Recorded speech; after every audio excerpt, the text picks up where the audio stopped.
Em destaque no Panorama CBN, as rusgas pelo PL antifacção. Lula critica a aprovação e presidente da Câmara rebate governo. Pesquisa mostra que grupos criminosos estão em quase metade das cidades da Amazônia. Banco Master recebeu investimentos de 18 fundos previdenciários estaduais e municipais. Trump rejeita a oferta de Maduro de renúncia em 2 anos. E o caso de um PM que entrou armado numa escola em São Paulo após a queixa de um pai por causa de um desenho. Panorama CBN. Olá para você, seja muito bem-vinda, muito bem-vindo à edição desta noite do Panorama CBN. Eu sou Lucas Soares e a partir de agora, em menos de meia hora, eu te conto o que de mais importante aconteceu no Brasil e no mundo e o que foi destaque na programação da CBN ao longo desta quarta-feira, dia 19 de novembro de 2025.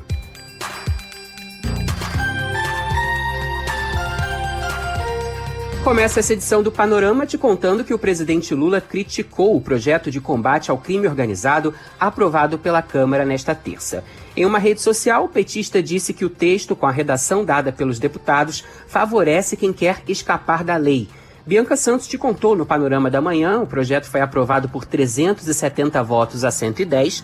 O texto, você sabe, foi enviado pelo governo ao Congresso Nacional em outubro. Mas o presidente da Câmara, Hugo Motta, escolheu o deputado Guilherme Derrite como relator, que retalhou o projeto do governo, entregando nada menos do que 6 edições. O texto, que passou a ser chamado de Marco Legal do Combate ao Crime Organizado, foi ao Senado agora.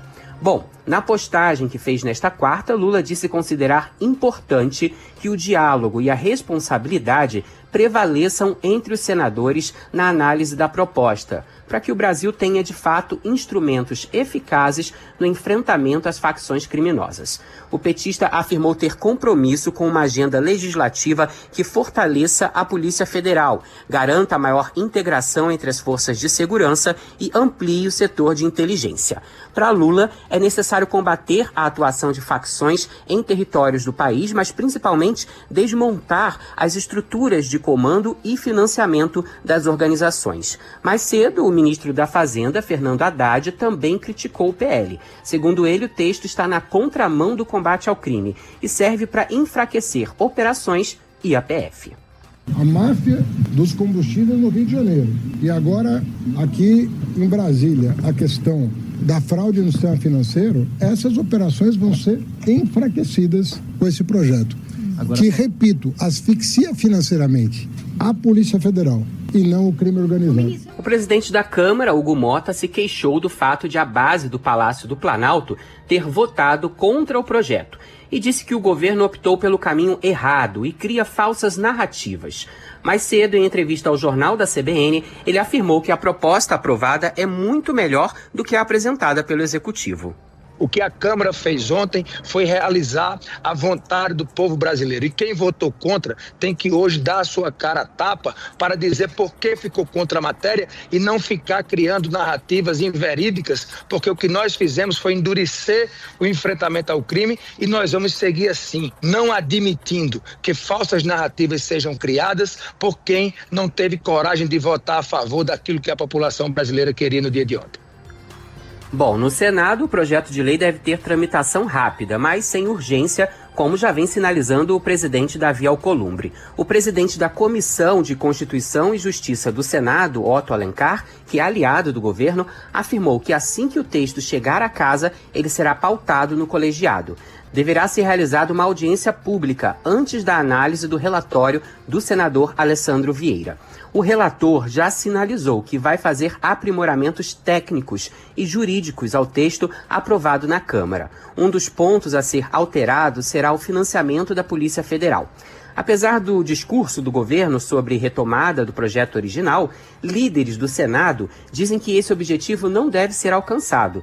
Além do relator não ter interesse em retirar pontos como penas ainda mais elevadas do que a proposta original, o contexto também não ajuda o governo. O fato de o presidente Lula ter rejeitado a indicação de Rodrigo Pacheco à vaga aberta no Supremo Tribunal Federal desagradou Alcolumbre. Pacheco é o preferido do presidente do Senado e líderes do Centrão e oposição chancelam o nome do mineiro. Falando em facções, em Brasília, a sessão da CPI do crime organizado desta quarta teve uma ausência importante. O promotor de justiça Lincoln Gakia, que prestaria depoimento, não compareceu e deve ser ouvido na próxima semana. O debate na comissão tem se concentrado no projeto de lei das organizações criminosas aprovado na Câmara. Senadores discutem mudanças no texto, como eu disse, especialmente no que diz respeito à atuação e ao financiamento da PF. A CPI vai convidar governadores e secretários de segurança pública para prestar esclarecimentos sobre a atuação de facções e o avanço da violência nos estados. Ao todo, serão 22 convidados, incluindo os governadores de São Paulo, Tarcísio de Freitas, do Rio de Janeiro, Cláudio Castro, e da Bahia, Jerônimo Rodrigues. A ordem das oitivas, que começam em dezembro, ainda será definida. Nesta quarta, a comissão recebeu um representante do governo que apresentou dados sobre o sistema penitenciário, destacando a superlotação existente. Hoje, os presídios têm capacidade para 500 mil de detentos, mas abrigam mais de 700 mil presos. As informações foram consideradas insuficientes pelos senadores para orientar políticas públicas. Os parlamentares questionaram a falta de indicadores básicos, como reincidência criminal e eficiência de tornozeleiras eletrônicas, de um cadastro nacional com os integrantes de facções também. O presidente da comissão, senador Fabiano Contarato, afirmou estar perplexo com a falta de dados padronizados. Nós não temos dados do que funciona e do que não funciona. Nós não temos dados qual o impacto se você separa os presos por facção ou não separa por facção. Então eu acho que são muitos pontos. Um Estado que não tem informação e não tem dados é um Estado com os olhos vedados. É um Estado que está tateando ou cego. Para mim só ficou claro que cada presídio funciona de um jeito, cada Estado adota um método, cada sistema fala uma língua. A CPI tem 120 dias para concluir os trabalhos. Antes disso, porém, um parecer preliminar deve ser apresentado com recomendações para a integração entre as forças de segurança e propostas para conter o avanço de facções. E um estudo divulgado nesta quarta pelo Fórum Brasileiro de Segurança Pública mostrou que a Amazônia Legal registrou uma taxa de mortes violentas intencionais 31% superior à média nacional em 2024. De acordo com o levantamento Cartografias da Violência na Amazônia, os 9 estados que compõem a região tiveram mais de 27 mortes por 100 mil habitantes, contra quase 21 da média nacional. Apesar de a região ter apresentado uma queda geral de 7,7% nas taxas de homicídio, na comparação com o ano anterior, o Amapá se destacou com o maior índice de violência letal do país. Foram 45 casos por 100 mil habitantes. Também registrou a maior letalidade policial do país, representando 37,7% de todas as mortes violentas no estado.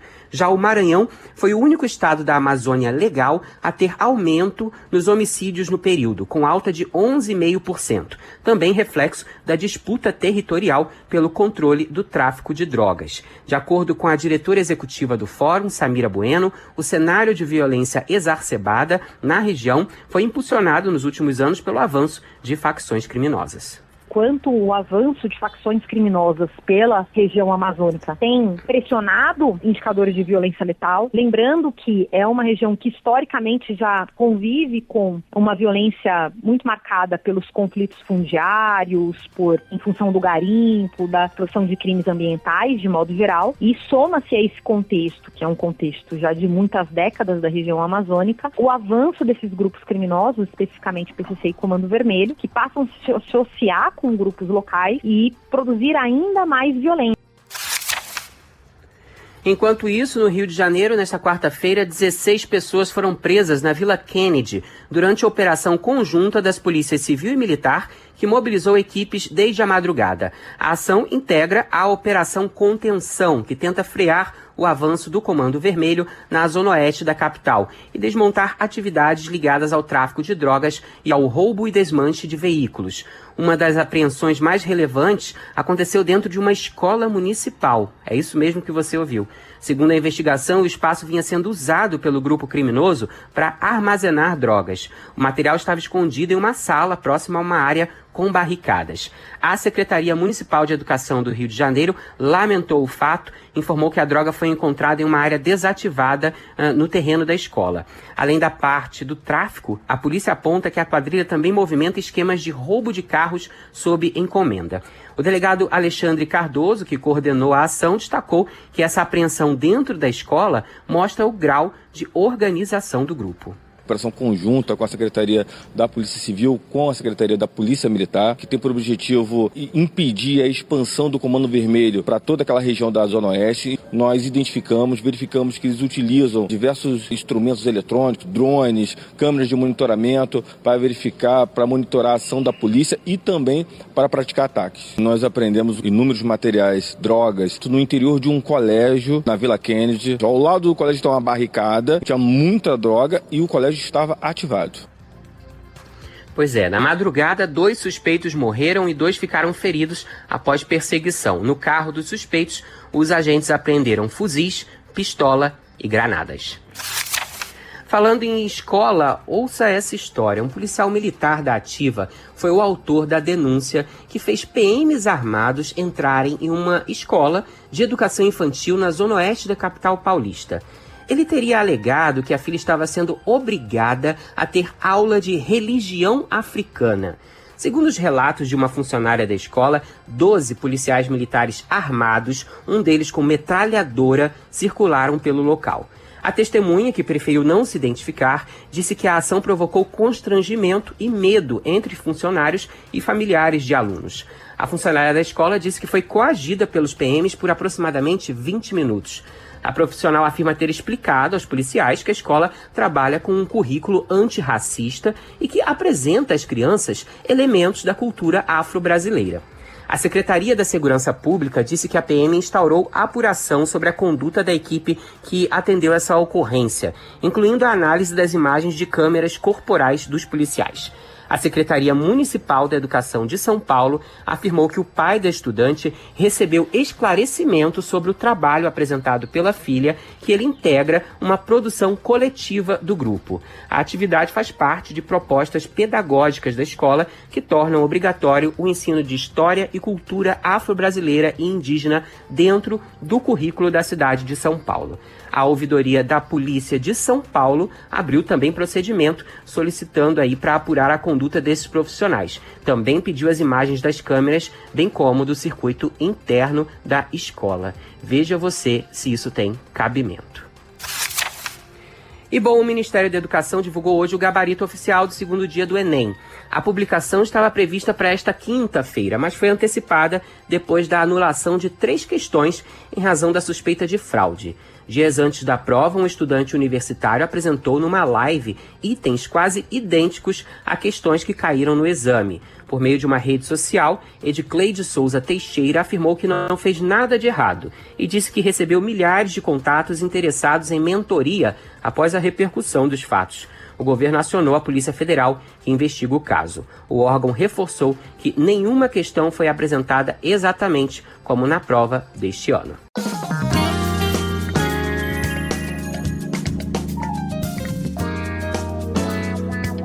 A Bolsa de Valores de São Paulo encerrou o dia em queda de 0,73% aos 155.380 pontos. O dólar comercial teve alta de 0,38%, cotado a R$ 5,33. O euro vale R$ 6,15, baixa de 0,18%. E a Polícia Federal vai abrir nova frente de investigação para apurar os aportes também bilionários de fundos de pensão estaduais e municipais no Banco Master. Informações divulgadas pelo Ministério da Previdência mostram que 18 fundos têm 1,860 bilhões de reais aplicados em letras financeiras do banco. Nesse caso, os valores não são cobertos pelo Fundo Garantidor de Crédito e os passivos entram na massa de credores da liquidação do banco. O Rio Previdência, por exemplo, investiu quase R$1 bilhão no banco. O valor equivale a aproximadamente 20% de todo o patrimônio líquido do Fundo Estadual de Aposentadorias e Pensões. A estimativa foi feita à CBN pelo presidente do Conselho Fiscal, Vinícius Zanata. Ele pontua que o Rio Previdência pode ser o último na fila de ressarcimento e que é incerto se o órgão receberá algum valor. Apenas quando o interventor entrar e saber o que realmente foi feito com o balanço do banco, a gente vai saber o tamanho do rombo, né? E muito provavelmente, sim, nós somos os últimos credores, né, na fila ali, né? Primeiro vem os funcionários, depois vem o imposto, né, o fisco, e aí depois, o que sobrar desses recursos, depois de pagar esses dois primeiros prioritários, vai se pagar os credores de outras leis financeiras, né, outros investimentos. Pois é, fundos de outros estados como Amapá e Amazonas também aportaram no Master. Ainda há registros de outros aportes de cidades de São Paulo, Minas Gerais, Pernambuco, Rio, Goiás, Mato Grosso do Sul, além da capital alagoana, Maceió. A preocupação é quem vai pagar essa conta lá na frente. Há quase 10 anos, uma operação identificou rombos bilionários em fundos federais, da Petrobras, dos Correios e da Caixa Econômica Federal. Hoje, os aposentados e pensionistas é quem pagam essa conta.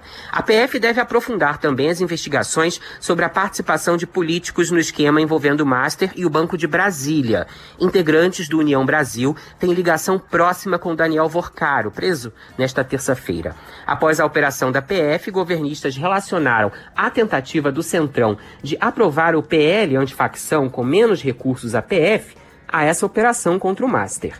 Questionado, a CBN, o presidente da Câmara, falou em ilação e disse que operações não vão interferir na pauta da casa. Fato é que, um dia após essa ação, o BRB afirmou que o Conselho de Administração decidiu contratar auditoria externa independente especializada para apurar irregularidades levantadas na operação. O governador do Distrito Federal, Ibanez Rocha, indicou nesta quarta para o comando do BRB o ex-presidente da Caixa Econômica, Nelson Antônio de Souza. Na terça, o MDBista havia anunciado o servidor Celso Eloy Cavalheiro, também da Caixa, para o cargo. Mas nesta quarta ele voltou atrás e agora Eloy deve ser direcionado a uma das diretorias do banco.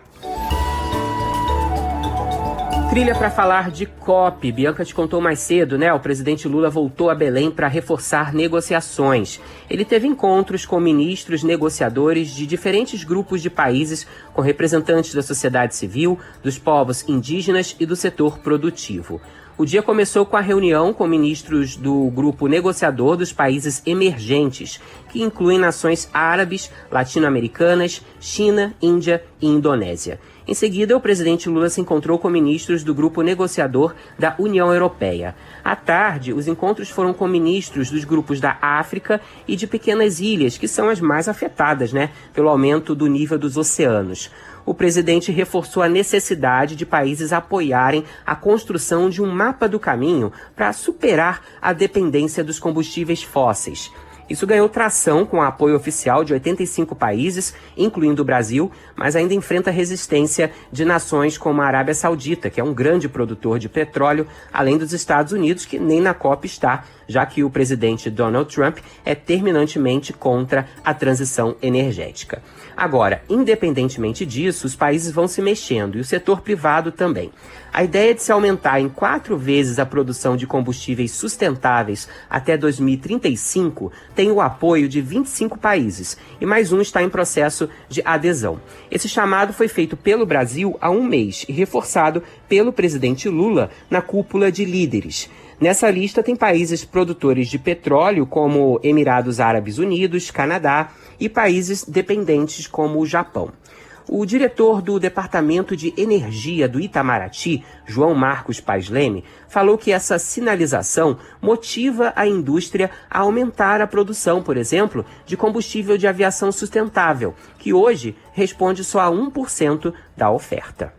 Há uma mobilização muito grande da indústria, do setor privado, que reconheceu nesse compromisso uma iniciativa oportuna e que já entregou cartas ao presidente da COP em apoio a isso, empresas do mundo inteiro, grandes companhias de energia do mundo inteiro interessadas nisso. E isso é muito importante porque essas soluções se tornam viáveis quando elas ganham escala. E sabe a polêmica envolvendo a Alemanha? Pois é, o ministro do Meio Ambiente do país, Carsten Schneider, afirmou que não há fundamento para ficar discutindo a declaração do chanceler Friedrich Merz sobre Belém. O ministro participou de reunião com o presidente Lula. Questionado se houve um pedido de desculpas, Schneider afirmou que transmitiu os cumprimentos do chanceler e o apelo para que o assunto não seja mais discutido. Segundo o ministro, Lula e Merz vão conversar no fim de semana na cúpula do G20, na África do Sul. Schneider também disse que Lula concordou em ir à Alemanha no ano que vem para a Feira de Hannover. Nesta semana, ao elogiar a Alemanha, Merz afirmou que a comitiva do país ficou contente em deixar Belém e voltar ao país europeu. Você ouviu aqui no Panorama, né? O presidente Lula rebateu e disse que Merz deveria ter aproveitado a cultura e a culinária paraenses. Afirmou que Berlim, capital da Alemanha, não oferece 10% da qualidade de Belém. Carsten Schneider disse a Lula que seguiu os conselhos antes de começar a parte política da COP, que admirou a natureza, mas, acima de tudo, conheceu a cordialidade das pessoas e também a culinária. O que não fez foi dançar. Disse achar que não tem talento para isso.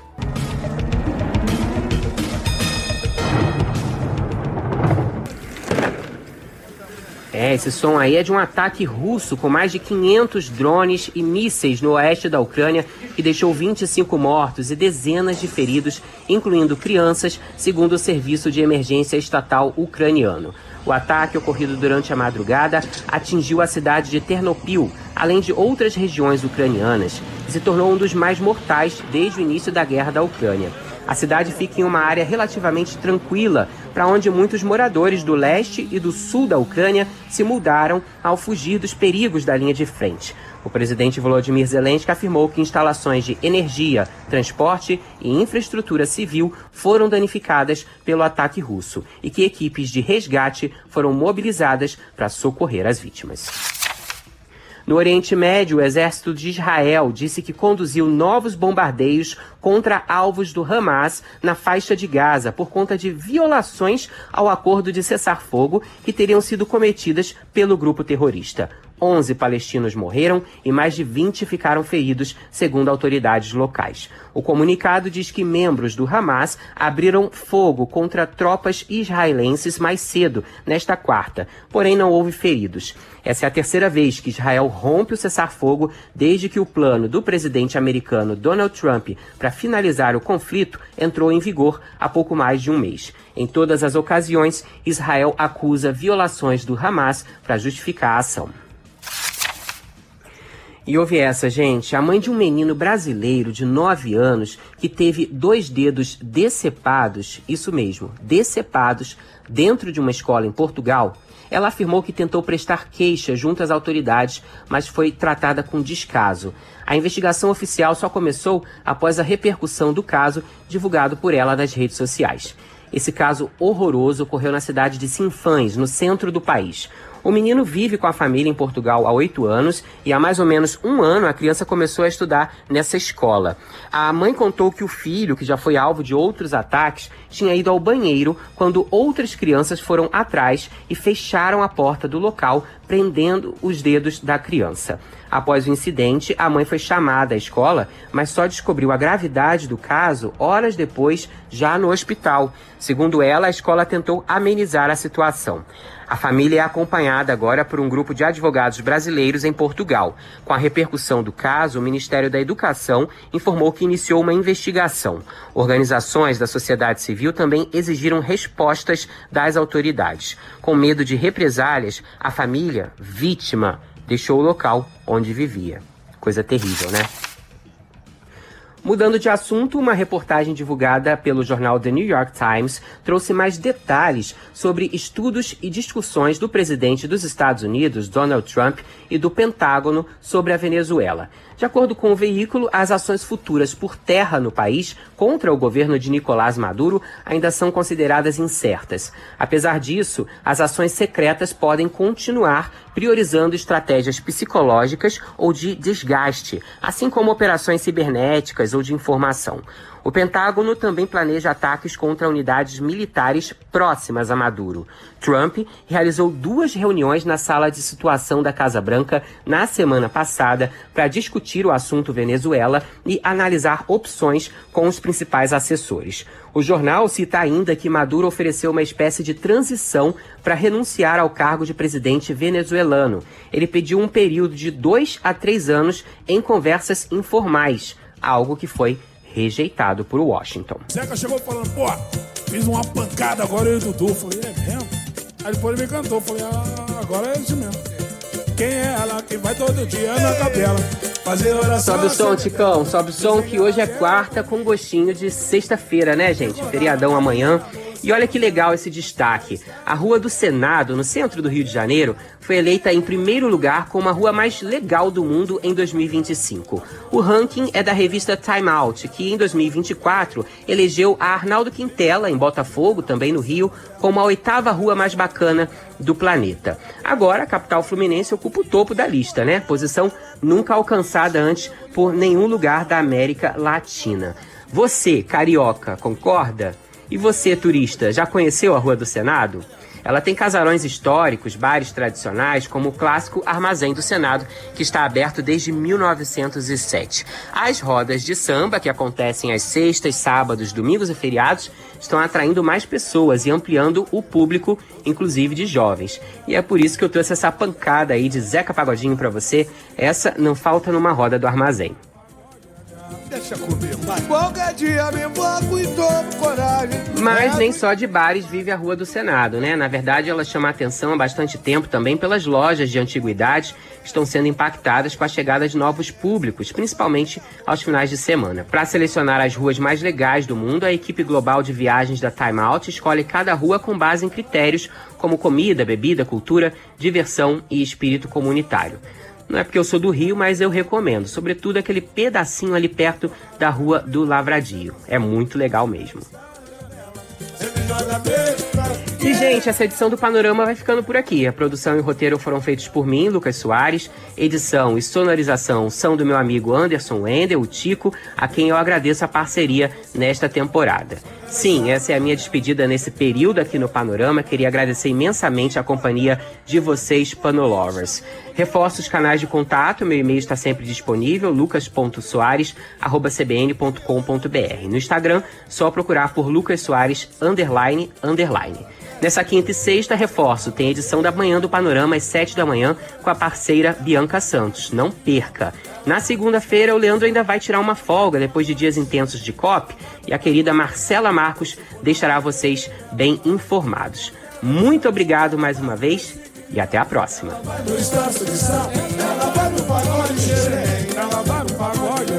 Deixa comigo, vai. Qualquer dia me invoco e tomo coragem. Rezo em frente à imagem do bom Jesus de Nazaré. Panorama CBN. As principais notícias do dia em menos de meia hora.